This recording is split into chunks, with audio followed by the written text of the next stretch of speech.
Bienvenue sur Sagesse en évolution. Aujourd'hui, nous plongeons dans l'un des sujets les plus profonds et fascinants. Les mystères de l'amour et du développement personnel à travers la sagesse intemporelle du stoïcisme. Imagine un instant pouvoir naviguer dans tes relations avec une confiance inébranlable, savoir exactement qui tu es et attirer les bonnes personnes dans ta vie presque naturellement. C'est possible, et dans cette vidéo, nous allons te montrer comment y parvenir. Si tu t'es déjà demandé comment créer des liens authentiques, comment mieux comprendre les dynamiques amoureuses tout en restant fidèle à toi-même, tu es au bon endroit. Ici, sur Sagesse en évolution, nous croyons que tout commence par une chose, toi-même. La confiance en soi, l'amour-propre et la capacité à attirer des relations qui te respectent et te nourrissent dépendent d'une seule personne, toi. Mais ne t'inquiète pas, tu n'es pas seul dans cette quête. Ensemble, nous allons décrypter les enseignements des grands penseurs stoïciens pour t'aider à comprendre comment appliquer leurs principes à ta vie amoureuse et relationnelle. Reste bien avec nous, car nous allons aborder des sujets qui peuvent transformer ta manière d'aborder les relations. Comment cultiver la réciprocité, choisir le bon partenaire, et surtout, comment rester authentique dans un monde qui nous pousse parfois à nous perdre. Les quelques minutes que tu t'apprêtes à vivre pourraient bien changer ta perspective et t'apporter une clarté nouvelle. Alors, si tu veux vraiment élever tes relations à un autre niveau et découvrir des clés pour évoluer personnellement tout en renforçant tes connexions, reste avec nous jusqu'à la fin de cette vidéo et laisse la sagesse en toi évoluer. Commençons par un concept essentiel qui peut véritablement transformer la manière dont tu abordes les relations et ton propre développement personnel. Choisir qui tu veux être. La clé de cette transformation réside dans un principe fondamental du stoïcisme, la maîtrise de soi et la constance dans ton identité. Peu importe les situations que tu traverses, que tu sois seul ou entouré, tu dois savoir avec clarté quel genre de personne tu veux incarner, quelles valeurs tu veux défendre, et surtout, comment rester fidèle à cette image sans te laisser emporter par les attentes extérieures. Qui veux-tu être ? Cette question semble simple, mais elle est au cœur de tout développement personnel réussi. En tant qu'individu, nous avons tendance à nous définir par ce que les autres attendent de nous. Nous sommes souvent influencés par l'opinion publique, par ce que la société ou même nos proches pensent que nous devrions être. Cela peut nous pousser à nous conformer, à nous oublier et par conséquent, à nous perdre dans la quête de reconnaissance ou d'approbation. Pourtant, la sagesse stoïcienne nous apprend que le véritable pouvoir et la paix intérieure viennent de notre capacité à rester ferme et fidèle à nous-mêmes, peu importe les circonstances. Prenons un exemple concret. Imagine que tu sois dans une situation où tu ressens le besoin d'être aimé ou reconnu par un groupe social, au travail, ou même dans une relation amoureuse. Tu pourrais être tenté de changer ta personnalité ou tes comportements pour mieux coller à ce que tu penses que l'autre attend de toi. Cependant, dans cet effort de plaire, tu risques de sacrifier ton authenticité, ta vérité intérieure. Cela peut créer un décalage émotionnel profond, car à long terme, tu finiras par ressentir une forme d'épuisement ou de frustration, n'étant jamais véritablement toi-même. Dans un tel contexte, il est important de se rappeler cette métaphore puissante. Tu es l'étoile au centre de ton propre système solaire émotionnel. Cela signifie que tu dois d'abord cultiver en toi un champ magnétique puissant, fait de confiance en toi, d'amour-propre et d'intégrité. Lorsque tu rayonnes cette énergie positive et authentique, tu deviens naturellement attractif pour les bonnes personnes, celles qui reconnaissent et respectent ta valeur intrinsèque. Il n'est plus question de courir après les autres ou de chercher désespérément à plaire. Cela peut paraître abstrait, alors voyons un autre exemple pour illustrer ce point.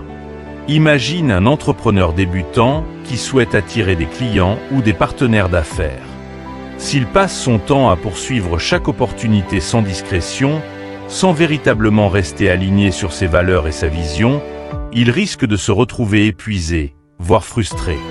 Au contraire, s'il reste fidèle à ses principes, travaille avec confiance sur sa propre vision, tout en continuant de développer ses compétences et ses projets, il finit par attirer à lui les bonnes opportunités, celles qui résonnent avec son identité et sa mission. L'un des grands enseignements du stoïcisme, et en particulier de penseurs comme Épictète, est de comprendre que la vraie liberté ne vient pas de la reconnaissance des autres, mais de la maîtrise de soi. Épictète disait « Ce qui trouble les hommes, ce ne sont pas les choses, mais les jugements qu'ils portent sur les choses. » Appliqué à notre sujet, cela signifie que ce ne sont pas les attentes des autres qui nous affectent, mais notre perception de ces attentes et la manière dont nous les intégrons à notre propre identité. Autrement dit, quand tu comprends que tu n'as pas besoin de l'approbation des autres pour être toi-même, tu cesses de courir après leur amour ou leur validation. C'est là que se trouve la vraie force, dans la capacité à rester ferme et aligné avec qui tu es, même si cela signifie déplaire ou ne pas correspondre aux attentes immédiates de ton entourage. Cela demande du courage, bien sûr, mais c'est ce qui te permettra d'attirer des relations authentiques et respectueuses. Alors, comment appliquer tout cela au quotidien? Premièrement, il est essentiel de prendre un moment pour réfléchir profondément à la personne que tu veux devenir. Quelles sont tes valeurs fondamentales? Quelles qualités veux-tu incarner, non seulement dans tes relations amoureuses, mais aussi dans tes amitiés, tes relations professionnelles, et même dans la manière dont tu te vois toi-même? Cette introspection est la première étape pour cultiver cette étoile intérieure dont nous parlons. Ensuite, il est crucial de pratiquer la constance. Dans une société où tout change rapidement, où nous sommes constamment exposés à des influences extérieures, médias, réseaux sociaux, opinion publique, rester fidèle à soi-même peut être un défi. Cependant, c'est cette constance qui te permettra de construire une base solide, non seulement pour ton propre bien-être, mais aussi pour les relations que tu souhaites développer.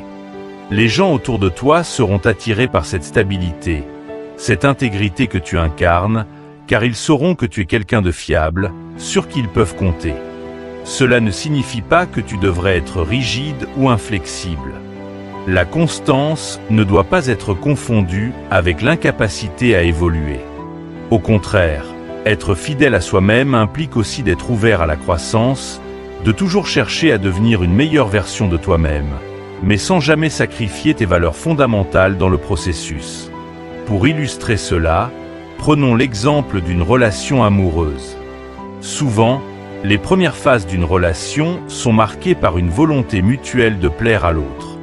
Cela peut conduire à des compromis excessifs, à des ajustements qui ne sont pas toujours alignés avec qui tu es vraiment. Si, dès le début, tu fais trop de concessions sur des aspects fondamentaux de ta personnalité ou de tes besoins, la relation finira par être déséquilibrée. En revanche, si tu restes fidèle à toi-même, tout en cultivant une ouverture d'esprit, tu attires quelqu'un qui appréciera cette authenticité et respectera qui tu es. Dans le même ordre d'idées, il est aussi important de comprendre que ce que tu attends des autres doit d'abord venir de toi. Ne cherche pas à recevoir de l'amour ou du respect si tu ne te les accordes pas en premier lieu. Si tu te respectes et t'aimes profondément, tu n'accepteras jamais moins de la part des autres. Les relations déséquilibrées, où l'on se sent obligé de mendier de l'attention ou de l'affection, sont souvent le résultat d'un manque de respect pour soi-même. Prenons l'exemple de quelqu'un qui est constamment en quête de validation dans ses relations amicales. Il ou elle peut finir par accepter des comportements irrespectueux ou nuisibles simplement pour maintenir le lien. Pourtant, si cette personne avait appris à s'aimer et à se respecter d'abord, elle aurait rapidement identifié ses comportements comme toxiques et aurait eu la force de se détacher de ces relations. Choisir qui tu veux être et rester fidèle à cette image est non seulement un acte de liberté personnelle, mais aussi la clé pour attirer des relations authentiques et respectueuses. Lorsque tu arrêtes de courir après l'amour ou la validation extérieure, et que tu te concentres sur la culture de ton propre bien-être émotionnel, tu rayonnes d'une manière qui attire naturellement les bonnes personnes à toi. Cette capacité à être toi-même sans compromis est ce qui te permettra de créer des connexions véritablement enrichissantes, basées sur la réciprocité et le respect mutuel. Alors, prends le temps de réfléchir à qui tu es, à ce que tu veux incarner, et laisse ton authenticité guider tes relations, sans jamais te perdre en chemin. Dans toute relation, amoureuse ou amicale, il est essentiel de comprendre que la véritable connexion repose sur une chose fondamentale, l'authenticité. L'importance d'être soi-même dans une relation ne peut jamais être sous-estimée. C'est une leçon qui, même si elle peut sembler simple en apparence, est souvent difficile à appliquer dans la réalité quotidienne. Pourtant, être authentique est la clé pour bâtir des relations solides et durables. Cela demande du courage, de la confiance en soi et une compréhension claire de ses propres valeurs. Imagine une relation dans laquelle tu ne te sens jamais entièrement toi-même. Tu te retrouves à modifier ton comportement, à retenir certaines opinions ou à cacher des aspects de ta personnalité par peur de déplaire ou de ne pas être accepté. C'est une situation beaucoup plus fréquente qu'on ne le pense. Il est facile de croire que pour être aimé ou accepté, il faut se plier aux désirs et aux attentes de l'autre. Mais cela peut vite mener à une déconnexion profonde avec qui nous sommes vraiment. Prenons un exemple simple. Supposons que tu sois dans une relation amoureuse avec quelqu'un qui apprécie particulièrement un certain style de vie, peut-être centré sur des activités sociales constantes, alors que de ton côté, tu es plutôt introverti et préfères des moments plus calmes.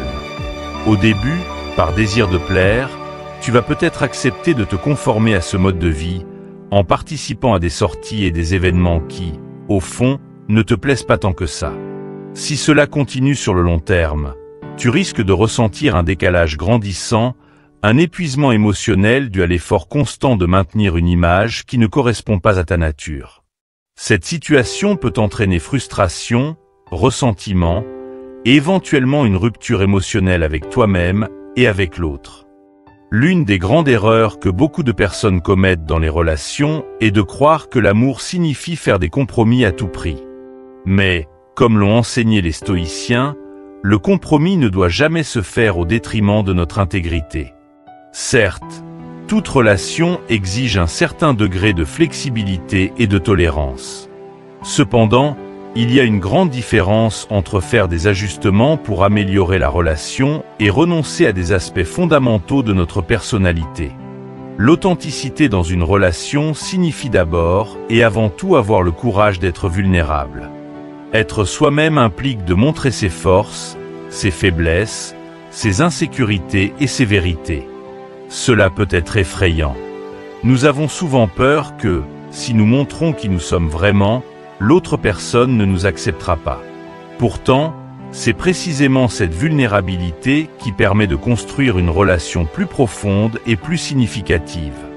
Prenons l'exemple d'un couple qui traverse une période de tension.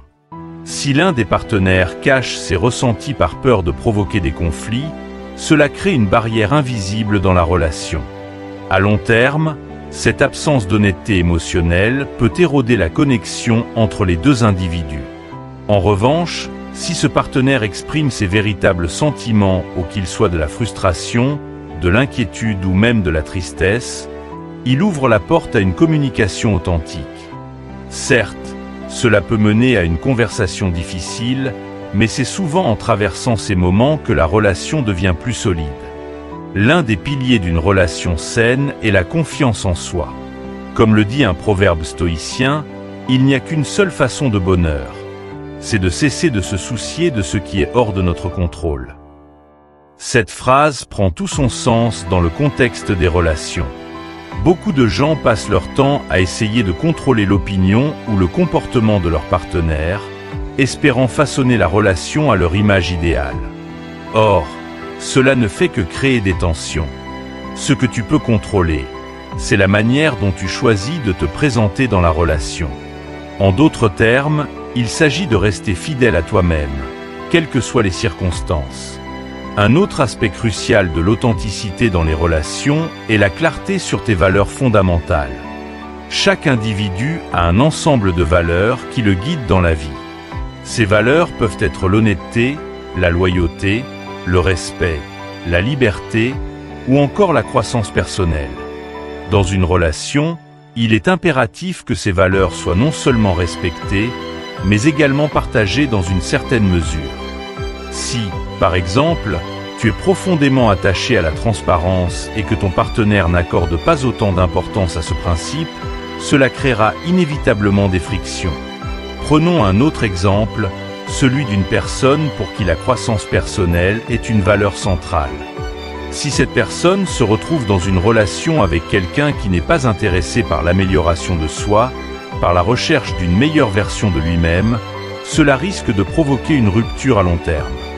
Le fait d'être aligné sur ses valeurs et de rechercher des partenaires qui respectent et partagent ces mêmes valeurs est un moyen sûr de construire une relation solide et épanouissante. Lorsque tu es capable d'identifier tes valeurs et de t'y tenir dans tes relations, tu n'attires plus des personnes qui te poussent à te compromettre ou à te perdre. Cela te permet de maintenir une estime de soi saine. Et c'est là que se trouve une autre vérité importante. Ton estime de soi doit toujours passer avant la validation de l'autre. Si tu te perds dans une tentative de plaire à l'autre, tu te retrouves dans une position où tu cherches constamment leur approbation, et cette dynamique peut être destructrice. Tu finis par dépendre de l'opinion de l'autre pour définir ta propre valeur, ce qui te prive de ton pouvoir personnel. L'estime de soi dans une relation ne signifie pas être égoïste ou arrogant, mais plutôt être conscient de sa propre valeur et ne pas accepter moins que ce que tu mérites. Cela signifie aussi être prêt à dire non lorsque tes limites sont franchies et avoir la force de mettre fin à une relation qui ne respecte pas ton authenticité. Cela demande du courage, mais cela permet de préserver ta dignité et ton épanouissement. Un autre point crucial à considérer est que l'amour véritable ne devrait jamais te forcer à devenir quelqu'un que tu n'es pas. Dans une relation authentique et saine, ton partenaire t'acceptera pour qui tu es, avec toutes tes imperfections. C'est cette acceptation mutuelle qui renforce le lien, qui permet une connexion réelle et durable. Si ton partenaire essaie de te changer ou te pousse à te comporter d'une manière qui va à l'encontre de tes valeurs, c'est un signal d'alarme. Prenons un exemple issu de la vie quotidienne. Si tu es quelqu'un qui valorise la simplicité et que tu te retrouves dans une relation avec quelqu'un qui te pousse constamment à vivre selon des standards matériels élevés, tu seras constamment en décalage. À long terme, cela pourrait entraîner une insatisfaction profonde, car tu seras tiraillé entre ce que tu es réellement et ce que l'autre attend de toi. La clé est d'accepter que tu ne pourras jamais rendre tout le monde heureux, mais tu peux toujours rester fidèle à toi-même. En fin de compte, être soi-même dans une relation est la seule manière de créer une connexion authentique et durable. C'est ce qui permet de construire une relation sur des bases solides, faites de respect mutuel, d'acceptation et de confiance. Lorsque tu as le courage d'être toi-même, tu attires des personnes qui te respectent pour qui tu es, et non pour ce que tu pourrais prétendre être. Cela rend la relation non seulement plus épanouissante, mais aussi plus résistante aux épreuves du temps. La confiance en soi et l'estime de soi ne sont pas seulement des ingrédients pour attirer quelqu'un, mais aussi pour maintenir une relation respectueuse et équilibrée. C'est en étant authentique que tu permets à l'autre de l'être également. Et ensemble, vous pouvez bâtir une relation basée sur des fondations solides. L'une des plus grandes erreurs que nous faisons souvent dans nos relations est de confondre l'amour avec l'obsession ou une simple attraction physique. Il est naturel d'être attiré par quelqu'un physiquement, et cette attirance peut même être le premier déclencheur qui nous pousse vers une relation. Cependant, si cette relation repose uniquement sur cette base, elle est vouée à l'échec ou, au mieux, à une instabilité émotionnelle.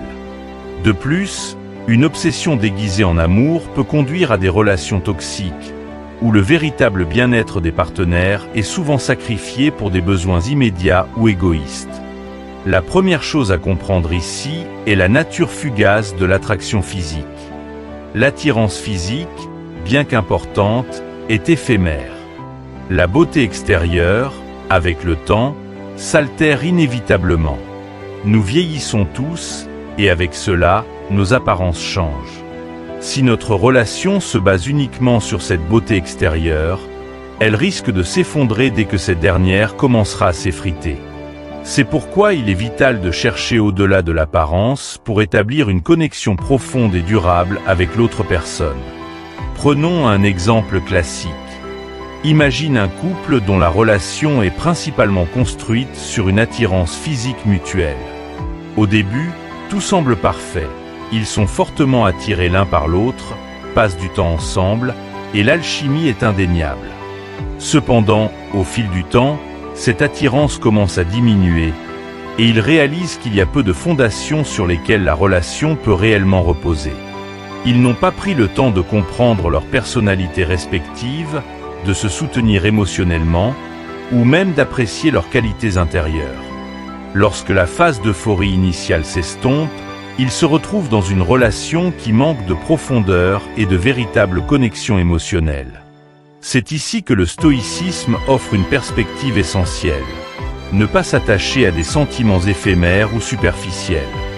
Les stoïciens, et notamment Marc Aurèle, nous rappellent que les émotions passagères ne doivent pas dicter nos actions. Le stoïcisme nous encourage à prendre du recul, à observer nos émotions et à les reconnaître pour ce qu'elles sont, des réactions temporaires.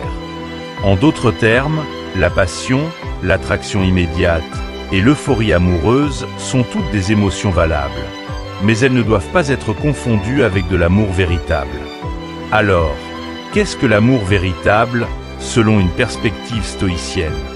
Le véritable amour est basé sur la compréhension mutuelle, l'appréciation de l'autre au niveau de la personnalité, de ses valeurs, et surtout, sur l'acceptation de son évolution.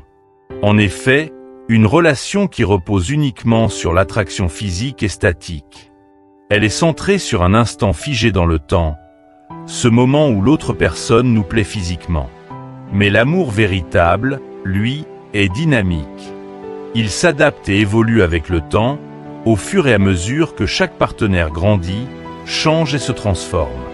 Prenons un autre exemple concret. Pense à un couple marié depuis plusieurs décennies. Au début, il y avait probablement une forte attraction physique entre eux, mais ce n'est pas ce qui a permis à leur relation de perdurer au fil des ans. Ce qui les a maintenus ensemble, c'est leur capacité à s'accepter et à s'apprécier au-delà des apparences. Ils ont appris à aimer non seulement les qualités visibles de l'autre, mais aussi leurs défauts, leurs vulnérabilités et les aspects de leur personnalité qui ont changé avec le temps. C'est cette capacité à évoluer ensemble, à se soutenir mutuellement, qui fait la force de leur relation. L'obsession, en revanche, est souvent confondue avec de l'amour, mais elle est fondamentalement différente. L'obsession découle d'une insécurité ou d'une dépendance émotionnelle. Elle se manifeste par un besoin constant de validation, un contrôle excessif ou une peur irrationnelle de perdre l'autre. Dans une relation obsessionnelle, l'individu ne cherche pas le bien-être de son partenaire, mais plutôt à combler ses propres insécurités. Cela peut mener à un comportement possessif, voire destructeur, car l'obsession se nourrit de la peur et du manque. Elle étouffe l'autre et détruit toute forme de liberté dans la relation. Un exemple courant d'obsession dans une relation se manifeste par des comportements tels que surveiller constamment l'autre, exiger des preuves d'affection ou chercher à contrôler ses actions et ses interactions avec d'autres personnes. Ce genre de relation devient rapidement toxique car elle repose sur une base de peur et de contrôle plutôt que sur la confiance et le respect mutuel. Contrairement à l'amour, qui est basé sur le don et l'acceptation, l'obsession se caractérise par un besoin de posséder et de manipuler l'autre. L'amour véritable, à l'inverse, implique une liberté partagée. Comme le dit la philosophie stoïcienne, l'amour authentique ne doit jamais être une forme de dépendance. Il doit permettre à chaque partenaire de s'épanouir individuellement tout en s'enrichissant mutuellement. L'amour n'est pas une prison, mais un espace de croissance et de soutien. Pour le stoïcien, l'amour véritable est un choix conscient, un engagement envers l'autre, mais aussi envers soi-même, de ne jamais sacrifier son propre bien-être pour maintenir une illusion de connexion. Alors, comment savoir si ce que nous ressentons est de l'amour, de l'obsession ou simplement de l'attraction physique? La clé réside dans la manière dont nous percevons et traitons l'autre personne. Si nous aimons vraiment quelqu'un, nous respectons son individualité et nous acceptons qu'il puisse évoluer.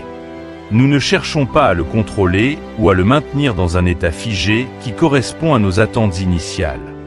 Nous sommes prêts à grandir ensemble, à travers les bons comme les mauvais moments, avec une compréhension mutuelle et un respect profond pour l'évolution de chacun. Un autre indicateur clé est la manière dont nous nous sentons dans la relation. L'amour véritable apporte un sentiment de paix intérieure, de contentement et de sécurité. Il ne génère pas d'angoisse constante, de jalousie incontrôlée ou de peur de perdre l'autre. Lorsque l'amour est basé sur des valeurs profondes et une véritable connexion émotionnelle, il y a une stabilité qui transcende les hauts et les bas de la vie quotidienne. En revanche, une relation fondée sur l'obsession ou l'attraction physique est souvent marquée par des montagnes russes émotionnelles. Il y a des moments d'euphorie intense, suivis de périodes de doute, de peur et de frustration.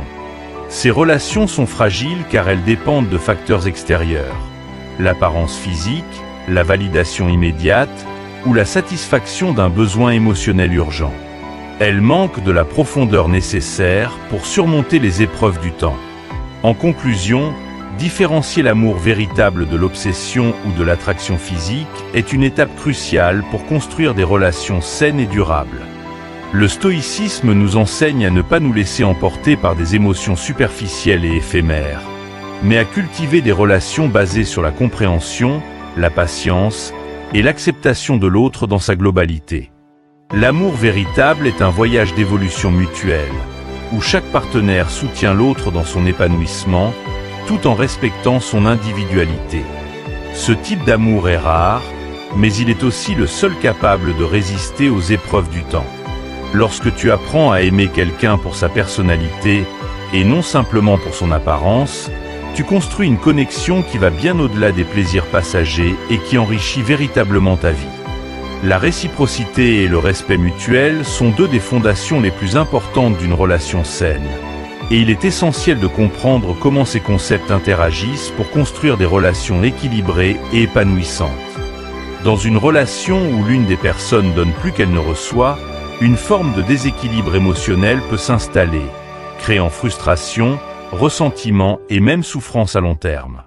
Selon les principes stoïciens, il est crucial de trouver un équilibre où chacun donne autant qu'il reçoit, avec générosité et respect mutuel. Ce type d'harmonie émotionnelle permet non seulement à la relation de prospérer, mais il protège aussi ton propre bien-être. La réciprocité n'est pas seulement une question d'échange matériel ou d'effort visible, mais plutôt un échange d'énergie, d'attention et de respect. Dans une relation équilibrée, chaque partenaire doit être attentif aux besoins de l'autre tout en s'assurant que ses propres besoins sont également pris en compte. Cette dynamique est semblable à une danse, où chaque personne se met au service de l'autre sans négliger sa propre individualité. Il ne s'agit pas simplement de donner pour recevoir, mais plutôt de maintenir une équité émotionnelle qui enrichit les deux parties. Prenons un exemple simple. Imagine que tu sois constamment celui qui prend des initiatives dans une relation, que ce soit pour organiser des sorties, soutenir l'autre lors de moments difficiles, ou même simplement faire preuve de tendresse et d'affection. Si cette énergie n'est jamais rendue d'une manière ou d'une autre, tu finiras par te sentir négligé et sous-estimé. Bien sûr, il peut y avoir des moments où une personne traverse une période difficile et où il est nécessaire de lui apporter plus de soutien. Mais à long terme, un tel déséquilibre n'est pas soutenable. La relation devient alors une source de frustration et d'épuisement émotionnel. Dans le stoïcisme, l'idée de réciprocité est étroitement liée à la justice et à l'harmonie. Chaque individu doit être traité avec équité, et cela s'applique tout particulièrement dans les relations personnelles. Le respect mutuel, tout comme la réciprocité, est une démonstration d'estime pour l'autre et pour soi-même. Quand tu es en relation avec quelqu'un, que ce soit une relation amoureuse, une amitié ou même une relation professionnelle, tu dois être prêt à offrir ce que tu attends en retour. Respect, honnêteté, générosité d'esprit. Un exemple pratique de réciprocité pourrait être celui d'une relation amoureuse où l'un des partenaires investit beaucoup dans la communication. Il ou elle prend toujours le temps d'écouter, d'essayer de comprendre, d'apaiser les conflits. Si l'autre ne fait aucun effort pour comprendre ou pour répondre à cette ouverture, il y a un déséquilibre. Avec le temps, la personne qui investit ses émotions finira par se sentir négligée, et le lien qui les unit se fragilisera. C'est pourquoi, dans les relations saines, Chaque personne doit être disposée à non seulement recevoir, mais aussi à donner de manière équitable. Un autre aspect fondamental de la réciprocité est le respect mutuel. Ce respect signifie que tu valorises l'autre non seulement pour ce qu'il ou elle fait pour toi, mais aussi pour ce qu'il ou elle est. En retour, tu dois t'attendre à être traité de la même manière. Une relation sans respect est une relation qui, tôt ou tard, entraînera des sentiments de rancune ou de mépris. Le respect mutuel est non seulement un signe de maturité émotionnelle, mais aussi un pilier indispensable pour la stabilité d'une relation à long terme. Prenons l'exemple d'une relation où le respect mutuel fait défaut. Imagine que l'un des partenaires rabaisse constamment l'autre, qu'il ignore ses opinions ou qu'il prenne des décisions sans consultation. Ce manque de considération crée non seulement un déséquilibre émotionnel, mais il engendre aussi une érosion lente de la confiance. Quand il n'y a pas de respect mutuel, les fondations mêmes de la relation sont en danger. Le stoïcisme nous enseigne que, dans de telles situations, il est primordial de préserver notre estime de soi et de savoir quand il est nécessaire de s'éloigner.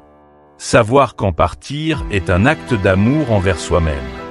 Si tu te sens constamment blessé dans une relation, si tes besoins émotionnels ne sont pas respectés ou pris en compte, il est crucial de te demander si cette relation te sert encore.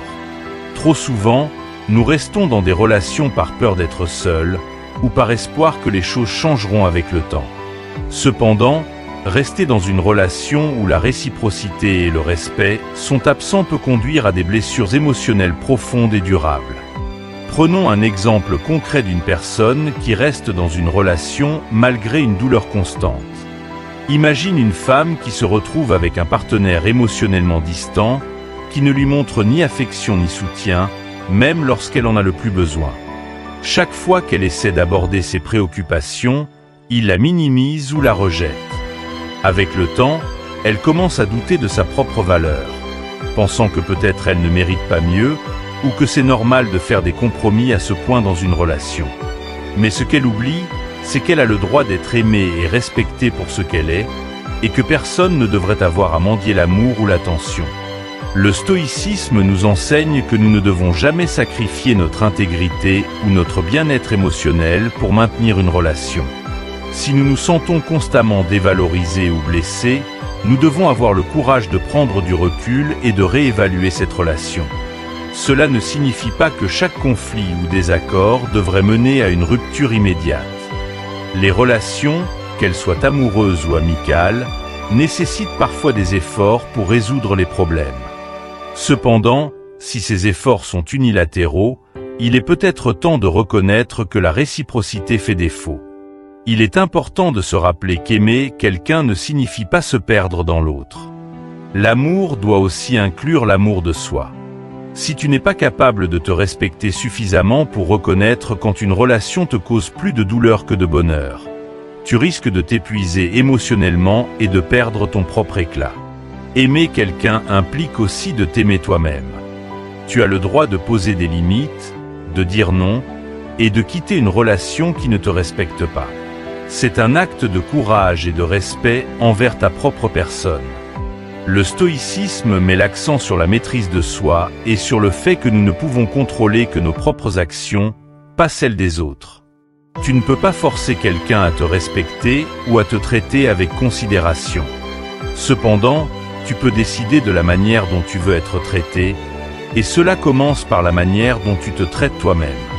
Si tu montres que tu respectes tes propres limites et tes propres besoins, tu envoies un signal clair à l'autre personne sur la manière dont elle doit te traiter. Enfin, il est essentiel de comprendre que la réciprocité est une voie à double sens. Pour que tu reçoives, tu dois aussi être prêt à donner. Mais cela ne signifie pas que tu dois te sacrifier pour l'autre, ni que tu dois attendre en retour exactement ce que tu offres. La réciprocité dans une relation est subtile et ne se mesure pas toujours de manière équitable au jour le jour.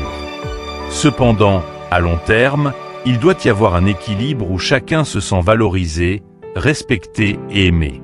En conclusion, la réciprocité et le respect mutuel sont essentiels à toute relation saine et épanouissante. Ces deux éléments garantissent un équilibre émotionnel qui permet à chacun de se sentir reconnu et soutenu. Si tu te trouves dans une relation où ces principes sont absents, il est temps de réfléchir à la manière dont tu veux être traité et à ce que tu es prêt à tolérer.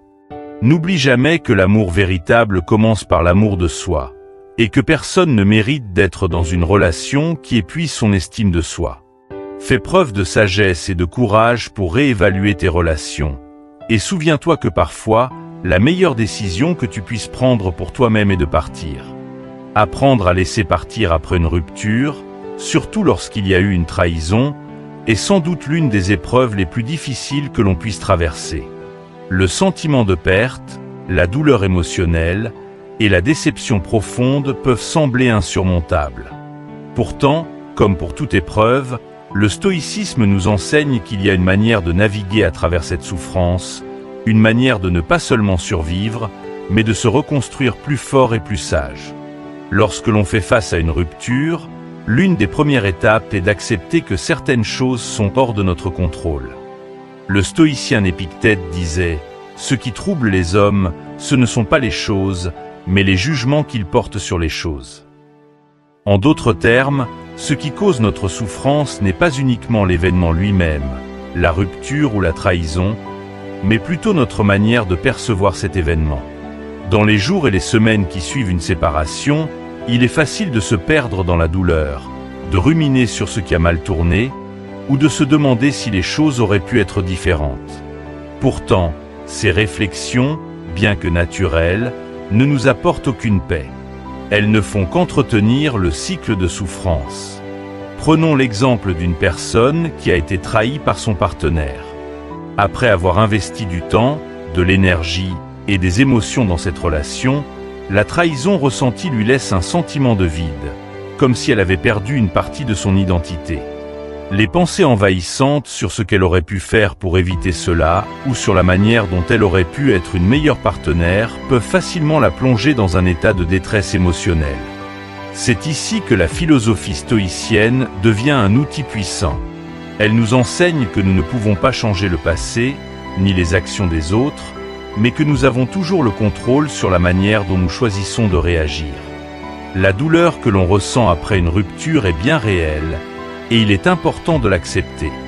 Pourtant, il est tout aussi crucial de reconnaître que cette douleur, aussi intense soit-elle, est passagère.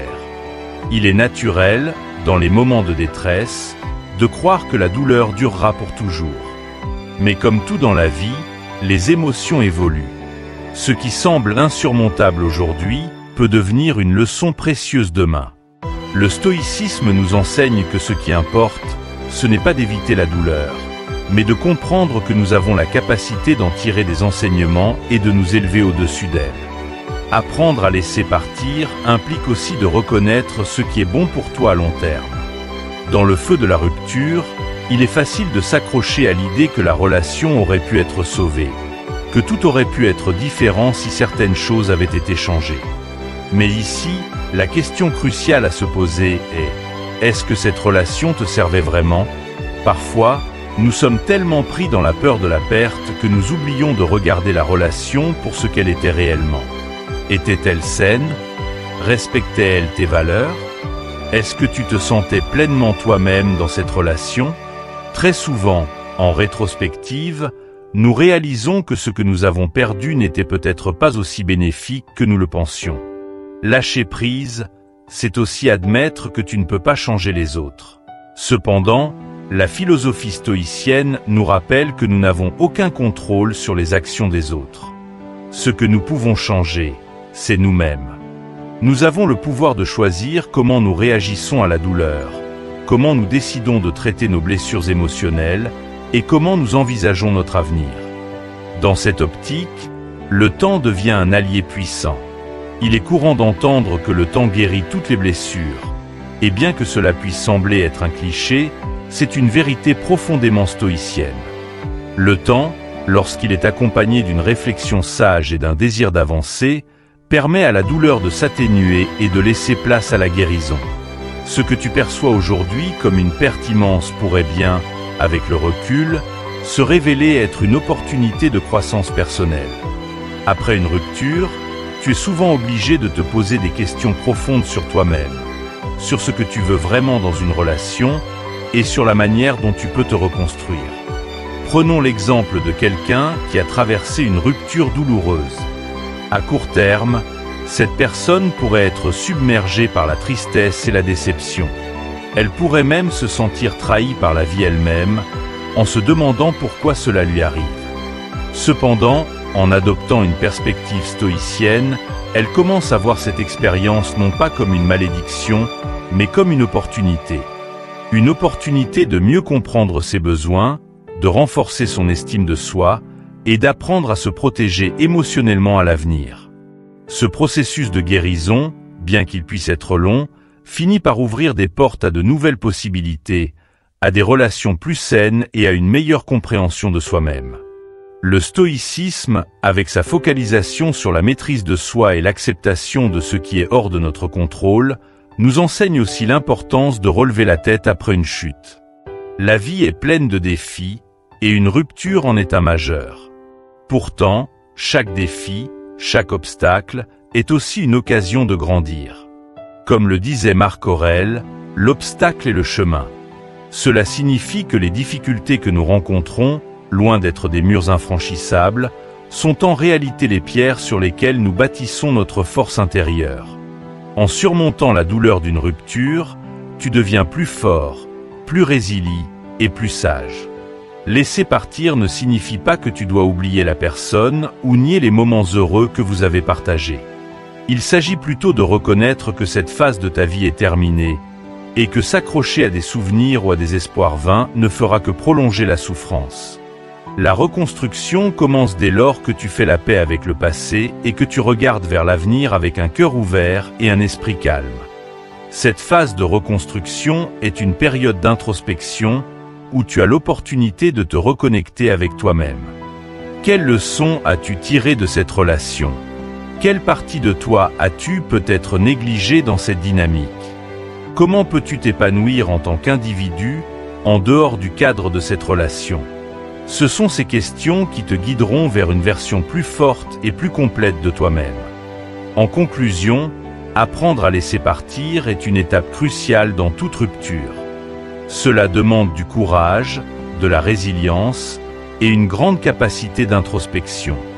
Mais avec le temps, et grâce aux principes stoïciens, tu découvriras que ce que tu perçois comme une perte peut en réalité être une opportunité de renaissance. Tu ne peux pas changer les autres, mais tu peux te transformer toi-même. Relève la tête, apprends de cette expérience et avance avec sagesse. Ce que tu penses être une fin aujourd'hui pourrait bien être le début d'un nouveau chapitre, plus épanouissant et plus aligné avec qui tu es vraiment. En résumé, le stoïcisme nous enseigne que nos relations, qu'elles soient amoureuses ou amicales, ne peuvent s'épanouir que si elles reposent sur des fondations solides. La confiance, l'authenticité et la réciprocité. Chaque lien que tu crées avec autrui doit être le reflet de qui tu es vraiment, sans compromis sur tes valeurs et tes besoins fondamentaux. Il est essentiel de cultiver l'amour-propre, car c'est en t'aimant et en te respectant d'abord que tu attireras des personnes qui feront de même. Dans ce cheminement, tu découvriras que l'épanouissement ne vient pas de la quête désespérée de validation extérieure, mais de la reconnaissance de ta propre valeur et du respect de tes limites. N'oublie pas que tu es maître de ton destin et que tu as le pouvoir de choisir les relations qui façonneront ta vie. Que tu sois en train de bâtir une nouvelle relation ou que tu navigues à travers une rupture, souviens-toi que chaque étape est une opportunité d'apprendre et de grandir. Ne laisse jamais personne diminuer ton éclat ni t'amener à sacrifier ton intégrité. Les relations épanouissantes se construisent sur une base de respect mutuel, de soutien et de croissance personnelle, et il est primordial de ne jamais te perdre en chemin. Si cette vidéo t'a aidé à y voir plus clair dans ta manière de percevoir les relations ou à comprendre comment le stoïcisme peut t'apporter des réponses, n'hésite pas à la partager autour de toi. Chaque expérience est unique, et en partageant la tienne dans les commentaires, tu peux inspirer d'autres personnes à réfléchir sur leurs propres relations. N'oublie pas de liker cette vidéo, de t'abonner à Sagesse en Évolution et d'activer la cloche de notification pour ne rien manquer de nos prochaines vidéos. Merci d'avoir été avec nous aujourd'hui et à très bientôt pour d'autres réflexions enrichissantes.